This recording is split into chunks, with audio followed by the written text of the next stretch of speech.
সত্যি একটা চমক লাগানো খবর দর্শক। আওয়ামী লীগ আবার পুনর্গঠিত হচ্ছে। কে সভাপতি, কে সাধারণ সম্পাদক? সভাপতি হচ্ছেন সাবের হোসেন চৌধুরী, তাকেও আপনারা চেনেন জানেন।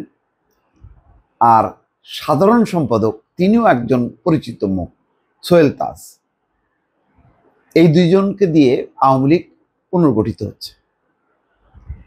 এই খবরটা আমার না, এই খবরটা পিনাকি ভট্টাচার্য তার ফেসবুক পেজে লিখেছেন। আপনারা সবাই তাকে চেনেন জানেন যে তিনি ফ্রান্সে বসবাস করেন, তুমুল জনপ্রিয়।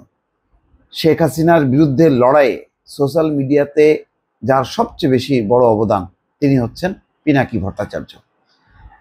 শেষ পর্যন্ত তিনি লড়ে গেছেন এবং বলা যায় যে ছাত্রদের গণঅভ্যুত্থানে সেটি সফল হয়েছে। তাকে নিয়ে অনেক আলোচনা সমালোচনা আছে, এগুলি বাদ দিই। আমার একটা দুর্বলতা আছে যে পিনাকি ভট্টাচার্য শেখ হাসিনার পতনের আন্দোলনে একদম লাগাতারভাবে লড়েছেন। তার অনেক বিষয়ের সাথে আমি একমত না, অনেক বিষয়ে দ্বিমত আছে, সেটা থাকবেই। কিন্তু একটা ফ্যাসিজমের বিরুদ্ধে, বিশেষ করে শেখ হাসিনার শাসন অবসানে তার যে অবিস্মরণীয় ভূমিকা, এটা কেউ ভুলতে পারবে না এবং এটা ইতিহাস। আমি এই কথা বলে, পিনাকি ভট্টাচার্য যেহেতু তার লেখায় প্রচুর রেসপন্স, তার ভিডিওতে মিলিয়ন মিলিয়ন দর্শক দেখে, সুতরাং তার একটা বক্তব্যে, তার একটা কথার এবং তার একটা তথ্যের বক্তব্যের একটা ভিত্তি আছে।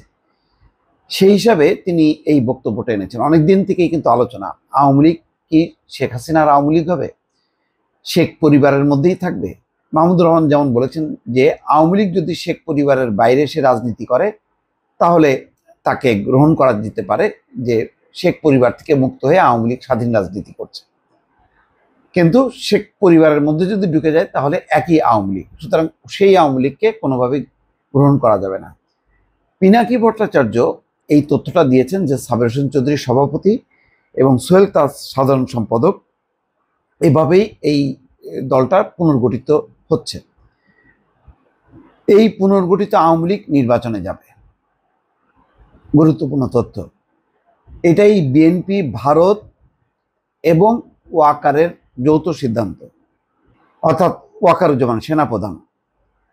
এটা মানে কতখানি সত্য কতখানি মিথ্যা এটা আমি জানি না, এটা যেহেতু আমার কাছে কোনো তথ্য নেই, এটা এই জন্য তাকে কোট করেই বললাম যে তিনি এটা বলছেন, এই তথ্য দিচ্ছেন এবং বলছেন যে এতে ইউরোপের রাষ্ট্রগুলির মধ্যে ব্রিটেনের সমর্থন আছে।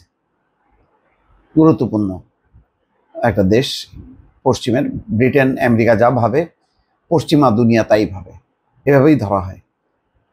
এই কারণেই সাবের হোসেন চৌধুরীকে জেলে রাখা যায়নি। সাবের হোসেন চৌধুরীকে অ্যারেস্ট করা হয়েছিল, কিন্তু একদিন বা 2 দিনের মাথায় তিনি মুক্ত হন। তাকে রিমান্ডে যেতে হয়নি, একেবারে কারাগারেও যেতে হয়নি, তারপর তিনি মুক্ত হন। এটা খুব গুরুত্বপূর্ণ বিষয় ছিল এবং এটা কিভাবে ঘটলো, এই রহস্যটা কিন্তু এখনো উন্মোচিত হয়নি। যাক, তবুও সাবের হোসেন চৌধুরী যেহেতু তেমন বিতর্কিত ছিলেন না, ফলে তার প্রতি একটা অনেকের সমর্থন ছিল মনে মনে। 1975-এর 15ই আগস্টের বিপ্লবীদের দেশ ছাড়তে হয়েছিল। 1975 সালের 15ই আগস্টের বিপ্লবীদের, তারা বিভক্ত হতে হতে শক্তিহীন হয়ে পড়ে। যারা 75-এর বেনিফিশিয়ারি তারা বিপ্লবীদের বাঁচায় নেয়, অর্থাৎ বিএনপিকে কোট করা হচ্ছে, আর বিপ্লবীরা মানে কর্নেল ফারুক, রশিদ, এদের কথা বলা হচ্ছে। একাংশ রাজনৈতিক দল তৈরি করলো ফ্রিডম পার্টি, আর এক অংশ খন্দকার মুশতাককে মাঝে রেখে দল গড়তে চাইলো, পারল না। মুশতাককে প্লেট চুরির মামলায় জেলে দেওয়া হলো, হাসিনা ফিরে এলো। 2024-এ আবার 1975-এর পুনরাবৃত্তি হচ্ছে, অর্থাৎ ওই ঘটনার আবার পুনরাবৃত্তি হচ্ছে অন্যভাবে। সেই একই ব্যবস্থা রেখে, একই কাঠামো অবিকৃত রেখে রাষ্ট্র চলবে, লুটপাট চলবে, ভারতের কর্তৃত্ব চলবে। 24-এর নায়করা ভুল আর বিভেদের পঙ্কিল আবর্তে ডুবে যাবে, অর্থাৎ 24-এর যেই ছাত্ররা যারা নায়ক ছিলেন বিপ্লবের, তারা ভুল আর বিভেদের পঙ্কিল আবর্তে ডুবে যাবে। এবং এরকম কিন্তু বিতর্ক কিন্তু চলছে, এটা সত্য। এখন শুরু হয়েছে একজনের বিরুদ্ধে আরেকজনকে লড়িয়ে দেওয়া, সেটা সত্য। ছাত্রদের ক্ষমতা এখন সীমিত, ব্যাপকভাবে চলছে ছাত্রদের চরিত্র হনন। ছাত্রদের উপলব্ধি হওয়ার দরকার ছিল, তারা নিজেরাই নিজেদের ভবিষ্যৎ লিখে ফেলেছিল 5 থেকে 8ই আগস্টের মধ্যে। আজকে দেখলাম নাহিদ ইসলাম বরিশালে গেল এবং খুব বিব্রতকর অবস্থার মধ্যে তার সামনেই মারপিট হলো। নাহিদ ইসলামকে ঘেরাও করে তাকে গাড়িতে তুলে দেওয়া হলো। এটা নাহিদ ইসলামের নতুন রাজনৈতিক দল একটা জেলায় গেল বরিশালে, সেখানে একটা অনুষ্ঠান করতে পারলো না ভালোভাবে। এটা নিশ্চয়ই তার জন্য বা তার দলের জন্য এটা কোনো ভালো বার্তা বয়ে আনলো না। আচ্ছা, এখানে তিনি বলছেন যে তারা যাদের উপর নির্ভর করেছিল, যাদের মিষ্টি কথাই ভুলেছিল, তারাই এখন চোখ উল্টে দিয়েছে। আরও একবার আরেক সম্ভাবনা হাতছাড়া হয়ে যাবার মুখোমুখি হয়েছে। সম্ভাবনা মুখোমুখি হয়েছে। আপনারা জানেন আমি হাল ছাড়ি না, যতদিন বেঁচে আছি বিপ্লবকে ব্যর্থ হতে দেব না, 75-এর পুনরাবৃত্তি হতে দেব না। বাংলাদেশে আওয়ামী লীগ বা ভারতীয় আধিপত্যবাদ ফিরবে না, যতই তার পেছনে ওয়াকার থাকুক, সিভিল মিলিটারি ব্যুরোক্রেসি থাকুক, প্রথম আলো, ডেইলি স্টার থাকুক, আর বিএনপি থাকুক। ইনকলাব জিন্দাবাদ।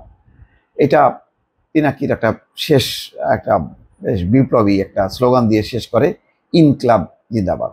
যাই হোক, আমি এই বিশ্লেষণে না যে তথ্য যেহেতু একটা নতুন, যে আওয়ামী লীগ পুনর্গঠিত হচ্ছে, নির্বাচনে যাবে, এবং পুনর্গঠিত আওয়ামী লীগের সভাপতি সাবের হোসেন চৌধুরী, সাধারণ সম্পাদক সোহেল তাজ, এই তথ্যটাই দর্শক আপনাদেরকে দিলাম। বিশ্লেষণ পিনাকি করলেন, আপনারা তার সাথে একমত হতে পারেন, নাও হতে পারেন, এটাও আপনাদের স্বাধীনতা। তবে আপনারা অবশ্যই এই পরিবর্তিত যে আওয়ামী লীগের চেহারা, এটা ভালো হলো নাকি খারাপ হলো, আপনারা মতামত দিতে পারেন। দর্শক ভালো থাকবেন, আল্লাহ হাফিজ।